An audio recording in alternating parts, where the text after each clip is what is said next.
تو ایسا آئے گا کہ بندہ صبح مسلمان رہے گا، شام کافر ہو جائے، شام مسلمان رہے گا، صبح کافر ہو جائے، کیونکہ اس قدر لٹیرے چاروں طرف، کوئی ماڈرن کلچر دکھا کر، کوئی ہائیسٹ ڈگری دکھا کر، کوئی یورپ اور امریکہ کے ڈیولپمنٹ دکھا کر، کوئی سائنس دکھا کر، کوئی فلمی کلچر دکھا کر، کوئی تنگ اور چست لباس دکھا کر، کوئی چمکتی ہوئی کاریں دکھا کر، یہ سب لوٹنا چاہیں گے کہ دیکھو تم مسلمان ہو، اگر تمہیں کار چاہیے تو میرے پاس آ جاؤ، ڈیولپمنٹ چاہیے تو میرے پاس آ جاؤ، دیکھو فلمی ستارے کس طرح لگزریس لائف گزار رہے ہیں، دیکھو صاحب یورپ اور امریکہ کے یہودی کس قدر تعیش سے بھری ہوئی زندگی گزار رہے ہیں، یعنی ہر طرف دیکھو یہ لڑکی اسکرٹ پہنی ہے تو کتنی خوبصورت لگ رہی ہے اور تم نقاب پہنے ہوئے ہو، یعنی ہر طرف سے لوگ نوچنا چاہیں گے۔ اس زمانے میں جو اپنا ایمان بچا لیا،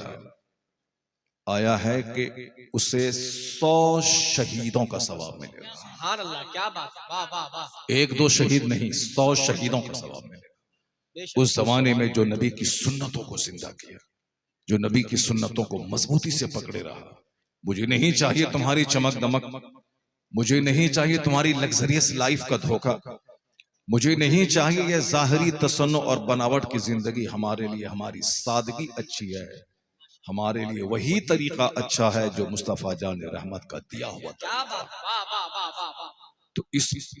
پوائنٹ کو مضبوطی سے پکڑے رہنے کے لیے آپ کو بھی سینہ مضبوط کرنا ہوگا، آپ کو بھی برے وسوسات کے حملے کو دور کرنے کے لیے علم رکھنا ہوگا، آپ کو بھی اسلام کی رسی کو مضبوطی سے تھامے رکھنا ہوگا۔ دنیا والا کچھ بھی کہے، ہم بغیر کسی دلیل کے خدا کو ایک مانتے ہیں، کیا بات ہے، واہ واہ واہ واہ واہ، بلائنڈلی آنکھ بند۔ یہ بھی ایک فتنہ ہے، کوئی رمیش نہیں آیا ہے ڈیبیٹ کرنے کے لیے، کوئی امیش نہیں آیا ہے ڈیبیٹ کرنے کے لیے، جاوید جو ایک مسلمان کا نام ہے، ایک مسلمان کا نام اور لیبل لے کر وہ ڈیبیٹ کرنے آیا ہے، کس بات پر کہ اللہ ہے یا نہیں، جبکہ یہ بھی ایک فتنہ ہے، اور یہ بھی کفار و مشرکین یہود و نصارہ کی ایک بہت بڑی سازش ہے۔ چونکہ اگر کوئی رمیش سامنے آ جاتا تو یہ ایک لخت انکار کرتا کہ تم تو مشرک اور تم تو کافر ہو، تم کو لینا دینا کیا ہے، لیکن یہاں چونکہ ایک مسلمان نام کا شخص سامنے آیا تاکہ مسلمانوں کا ایک بڑا جاہل طبقہ کنفیوزڈ ہو جائے، مسلمانوں کا ایک بڑا طبقہ جو جاہل ہے، جو کم پڑھا لکھا ہے، وہ کنفیوزڈ ہو جائے، وہ اپنے مذہب کے بارے میں شک کرنے لگے، چونکہ دوسرے لوگوں کو جیسے تیسے جینا ہے، شراب پینا ہے، ڈی جے بجانا ہے، ڈانس کرنا ہے، اپنی بیوی کو صاحب نیر وستر کر کے اس کو ساتھ میں لے کے گھمانا ہے، وہ اس کے ہاں کوئی اصول نہیں ہے، کوئی ضابطہ نہیں، یہ ضابطہ تو صرف اسلام میں ہے کہ کیا کھائیں کیا نہیں کھائیں، کیا پئیں کیا نہیں پئیں، کیا لیگل ہے کیا اللیگل ہے، کیا رائٹ ہے کیا رانگ ہے، کیا جائز ہے کیا ناجائز ہے، کیا حرام ہے کیا حلال ہے، یہ تو مسلمان کو سمجھنا ہے۔ دوسروں کو کیا مطلب، پانی ملا تو پی لیا، شراب ملا تو پی لیا، تاڑی ملا تو پی لیا، گڑ ملا تو کھا لیا، پیشاب ملا تو پی لیا۔ بہت سارے کافر ہیں جو گائے کا پیشاب پیتے ہیں، بہت سارے مشرک ہیں جو اپنا پیشاب پی لیتے ہیں، تو اس لیے ان کو کیا مطلب ہے، جو ملا سو پی۔ تو مسلمان کو سوچنا ہے کہ ہمیں حلال کا 1 روپیہ چاہیے، حرام کا 1 کروڑ نہیں چاہیے۔ کیا بات ہے، کیا بات ہے، وہ واہ تو واہ واہ، مسلمان کو سوچنا ہے کہ ہمیں شراب نہیں ہمیں شربت چاہیے، ہمیں ناجائز نہیں ہمیں جائز چاہیے۔ تو اب قانون کے دائرے میں یہ مسلمان رہتا ہے، اس لیے پوری دنیا میں سب سے زیادہ مضبوط، سب سے زیادہ اسٹرانگ، سب سے زیادہ روحانی طاقت کا مالک یہ مسلمان ہے، اسی سے مانوتا اور انسانیت دنیا میں قائم ہے۔ تو اب وہ چاہتے ہیں کہ میری طرح تم بھی ننگا ہو جاؤ، میری طرح تم بھی شراب پینے لگو، میری طرح تمہاری بیٹیاں بھی حجاب میں آگ لگا دیں۔ اس لیے ایک سوچی سمجھی اسکیم کے تحت ایک بھلا اچھا آدمی جو منتری ہے، یہ آدمی بھی بڑھاپے میں سٹھیا کر کے حجاب کے خلاف ایک تحریک چھڑے ہوا۔ بتائیے کتنا اچھا آدمی تھا، لیکن اب یہ صاحب ایک اچھا آدمی بھلا مانوس ہو گئے، ایک عورت کی تہذیب کے خلاف اور حجاب کے خلاف صاحب پتہ نہیں کیا ہو گیا اس کو، پوری دنیا یہ سمجھ لیں کہ حجاب کی دشمن، ہماری داڑھی کی دشمن، ہماری ٹوپی کی دشمن، پوری دنیا ایک طرف سے دشمن ہوتی جا رہی ہے۔ یہ پڑھا لکھا آدمی صاحب 15-20 سال سے بہار کا نیترتو کر رہا ہے، اور یہ اتنا گھٹیا کام جو پوری دنیا میں تھو تھو مچ رہی ہے، عرب جگت میں، یورپ میں، ایشیا میں، ہندوستان بھر کی ساری خواتین کی نگاہوں میں وہ گر چکا ہے۔ ہم کو لگتا ہے کہ یہ بھی ایک سازش ہے، ورنہ اس آدمی کو کیا لگا تھا کہ ایک، اور وہ مدرسے کی پڑھی لکھی نہیں، وہ کوئی عالمہ نہیں تھی، بلکہ وہ بالکل میڈیکل ایکسپرٹ، ایک ڈاکٹر ہے، MBBS ڈاکٹر ہے، جس کی وکالت آپ لوگ کرتے ہیں کہ صاحب صرف مدرسے میں مت پڑھائیے ورنہ دقیانوسی لوگ ہو جائیں گے، عورتیں دقیانوسی ہو جائیں گے، اسکول میں پڑھائیے، اسکول کے ماحول میں پڑھائیے تاکہ فری رہیں۔ وہ تو اسکول کی پڑھی ہوئی تھی، مگر وہ سمجھدار خاتون تھی۔ اسکول کی پڑھی ہوئی عورت اپنے آپ کو بے پردہ کر کے عزت کو لوٹا کے کامیاب نہیں ہو سکتی ہے۔ جو سچا علم جس کے پاس ہوگا وہ اپنی عزت کی حفاظت کرنے میں کامیابی محسوس کرے گا۔ وہ لوگ عورتوں کے دشمن ہیں جس نے اپنی بیٹی کو چائے کی دکان پہ بیٹھا کے 10 آدمی کے آنکھ کا تماشا بنا دیا۔ وہ لوگ عورتوں کے کلچر کے دشمن ہیں جس نے اپنی بیٹی کو فلم میں نچوایا ہے۔ وہ لوگ عورتوں کی تہذیب کے دشمن ہیں جس نے عورتوں کو ڈرامہ میں لا کر کے ہزاروں مردوں کی زینت بننے کا موقع دیا ہے۔ اسلام نے عورتوں کی عزت کی حفاظت کی ہے، اس کو موٹا لباس پہنا کے تاکہ شوہر کی امانت رہے، نہ کہ سماج کے 10 لچوں کی زینت بن جائے۔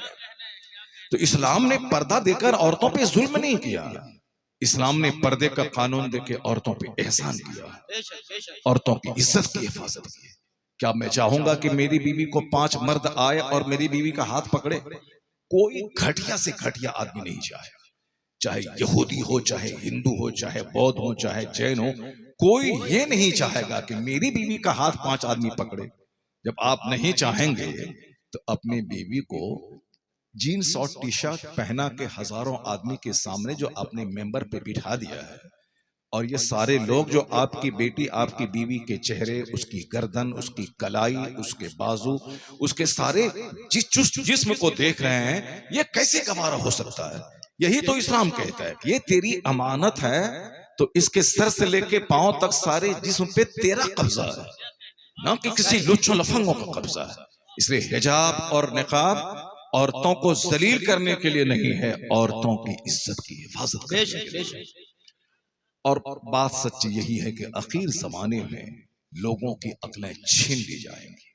تنزع عقول اکثر ذالک الزمان، یہ حدیث میں آیا ہے، حضور فرماتے ہیں اخیر زمانے میں اکثر لوگوں کی عقلیں چھین لی جائیں گی، اور عقل چھین لی گئی ہے اس لیے جس کو برا ماننا چاہیے، یعنی بے پردگی کو برا سمجھنا چاہیے، تو لوگ اس کو اچھا سمجھ رہے ہیں۔ اب پردے کو اچھا سمجھنا چاہیے تو اس کو لوگ برا سمجھ رہے ہیں۔ کیوں؟ حضور نے 1400 سال پہلے کہا تھا کہ اخیر زمانے میں اکثر لوگوں کی عقلیں چھین لی جائیں گی۔ تو آپ سمجھ رہے ہیں کہ انجینئر بن گئے، ڈاکٹر بن گئے، پروفیسر بن گئے، IAS آفیسر بن گئے، IPS بن گئے، DM بن گئے، صاحب یہ CM بن گئے، PM بن گئے، یہ امریکہ کے پریزیڈنٹ بن گئے، آپ سمجھ رہے ہیں۔ لیکن جس کے پاس عقل سلیم نہیں ہو وہ انسان نہیں ہے۔ انسان اور جانور میں فرق یہی ہے کہ جانور کو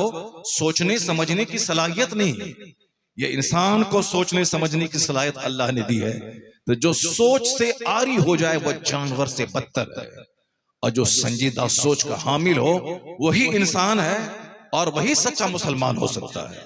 تو ہم کو یہ اپنی طرح ننگا کرنا چاہتے ہیں، لیکن آپ جان لیں، گرہ باندھ لیں، 14 دن نہیں ہوئے اسلام کے آئے ہوئے، 14 مہینہ نہیں ہوا اسلام کے آئے ہوئے، 1400 1500 سال ہو گئے اسلام کے آئے ہوئے، اور اس کو آپ نروس کبھی نہ ہو۔ پہلا وہ دن کہ ایک بندے نے کلمہ پڑھا تھا، اس کے بعد 4 لوگوں نے کلمہ پڑھا، پھر 40 لوگوں نے کلمہ پڑھا، پھر 4000 لوگوں نے کلمہ پڑھا، پھر 4 لاکھ لوگوں نے کلمہ پڑھا۔ جیسے کلمہ پڑھنے والوں کی تعداد بڑھتی گئی، مشرکوں کی دشمنی بڑھتی گئی۔ وہ کہنے لگے اسے مکہ میں رہنے نہیں دیں گے، چٹائی میں باندھ کر لوگ دھواں دینے لگے،